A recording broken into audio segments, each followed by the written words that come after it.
Rape करना अगर किसी की मजबूरी होता तो सबसे पहले घर वालों के साथ शेयर करता, घर में रह रही माताजी बहन और बेटियों के साथ रेप करता, क्योंकि इंसान परेशानी और मजबूरियां घर वालों के साथ ही शेयर करता है। तो क्या कहें हम इसे, क्या मजबूरी है किसी का रेप करना? करने वाले की मजबूरी है? कतई उचित नहीं है।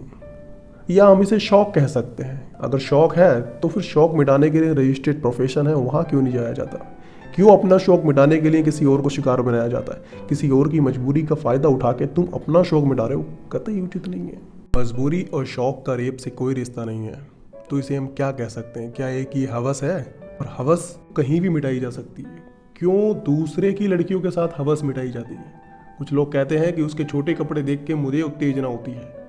तो ज़रा नज़र घुमाइए अपने घरों में, बहन और बेटियां आपकी उनसे छोटे ही कपड़े पहनती होंगी जिन्हें देख के आप गंदे ख्याल लाते हैं, और वो तो आपके साथ रात को सोती भी हैं। क्यों आप इतना कष्ट करते हैं कि रोड पे, प्रोफेशन, इंस्टीट्यूशन में, स्कूल्स में ये सब काम होते हैं, जंगलों में? घर ही कर लीजिए ना। अगर हवस है तो 2 मिनट की है। ये ना ही हवस है और ना ही किसी की मजबूरी, ना ही शौक है। ये एक माइंडसेट है जो कि डेवलप होता है एक रेपिस्ट के अंदर। अब ये डेवलप कैसे होता है, चलिए समझते हैं। भारत में 93% से ऊपर जो रेप होते हैं वो लड़की के जानने वाले ही करते हैं। उसके पड़ोसी, उसके रिश्तेदार, उसके फ्रेंड सर्कल के लोग, या कोई भी, मतलब कि जो रेपिस्ट होगा वो लड़की का जानना वाला ही होगा।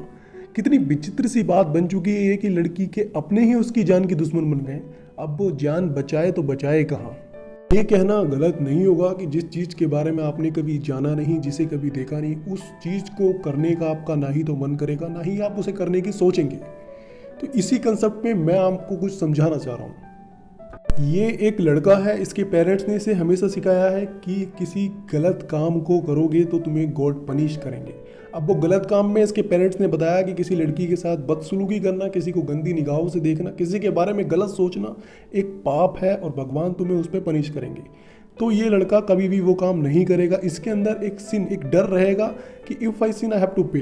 तो ये कंसेप्ट अगर रन करता है तो ये कोई भी गलत काम नहीं करेगा जिसके बारे में इसके पेरेंट्स ने बताया कि वो पनिश हो सकता है। बट अगर ये वही काम किसी और को करते हुए देख लेता है और वो देखता है कि ये तो पनिश नहीं हो रहा एंड एंजॉयमेंट ले रहा है, तो ये ज़रूर उस काम को करने की कोशिश करेगा।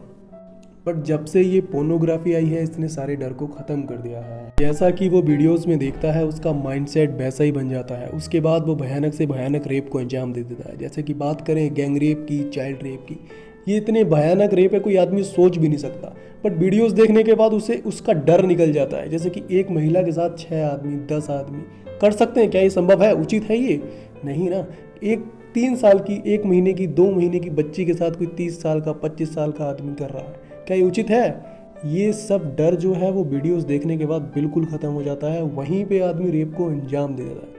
किसी के माइंडसेट को अगर बदलना है तो वो किसी चीज़ को देख के ही बदला जा सकता है। और जो रेपिस्ट होता है उसका माइंडसेट ये सब देखने के बाद एक इस स्तर पे आके खड़ा हो जाता है कि उसे कुछ सही गलत नहीं दिखता, बस वो उसी कंसेप्ट पे रन करता है जो उसने देखा होता है। बट अब सवाल ये है कि इसे रोका कैसे जाए। इस बीमारी को ख़त्म करने के कुछ ही रास्ते हैं। जैसे कि हम बात करें तो सबसे पहले हमें लड़कों के माइंडसेट को चेंज करना होगा। उन्हें ये फीलिंग, उन्हें डर वाली फीलिंग दिलानी पड़ेगी।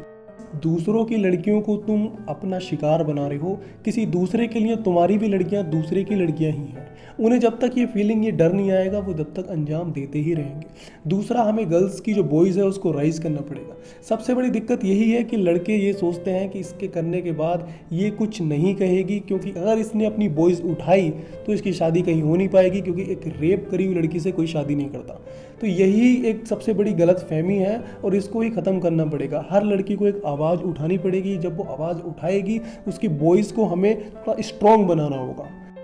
कुछ लड़कियां उठाती भी हैं आवाज़, बट उनकी आवाज़ को दबा दिया जाता है ड्यू टू करप्शन। ये सबसे बड़ी दिक्कत है हमारे देश में कि इनकी सुनी नहीं जाती। यहाँ पर सबको ही थोड़ा थोड़ा चेंजेस लाने पड़ेंगे। बॉयज़ को सबसे पहले अपना माइंडसेट चेंज करना पड़ेगा, गर्ल्स को थोड़ा स्ट्रॉन्ग बनना पड़ेगा, तभी ये प्रॉब्लम को सोल्व किया जा सकता है। चलिए इस वीडियो में इतना ही, नेक्स्ट वीडियो मिलते हैं। धन्यवाद।